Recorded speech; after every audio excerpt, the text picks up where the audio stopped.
বন্ধুরা, আমার চ্যানেলে তোমাদের সবাইকে স্বাগতম। আমি বানাবো আজকে ভাপা পিঠা। ভাপা পিঠা বানানোর জন্য আমি স্টিলের বাটি 1 বাটি চালের গুঁড়ো নিয়ে নিয়েছি, হাফ বাটি দিয়ে দিয়েছি নারকেল কোড়া।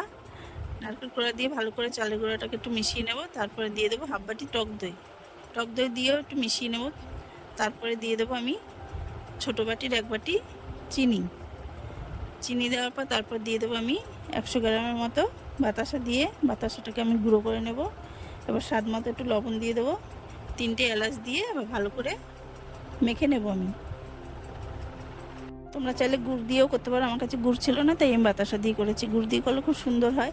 এবার আমি মেখে নিয়েছি, মাখা দেখো একটুখানি জল দিয়ে আর একটু করে মেখে নেব। এবার একটু ইনো দিয়ে মেখে নেব, ইনোটা দিলে একটু সফট হয়।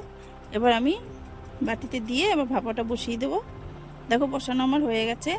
এবার আমার দেখো ভাপাটা খুব সুন্দর হয়েছে। তোমাদের যদি আমার এই ভিডিওটি ভালো লাগে আমাকে সাবস্ক্রাইব, লাইক, কমেন্ট, শেয়ার করে দিও। দেখো আমার রেডি। এবার আমি একটা প্লেটে ঢেলে নেবো। দেখো পুরো একদম আমার দেখো কেমন হয়েছে, পুরো একদম সফট হয়েছে। দেখা হবে পরের ভিডিওতে।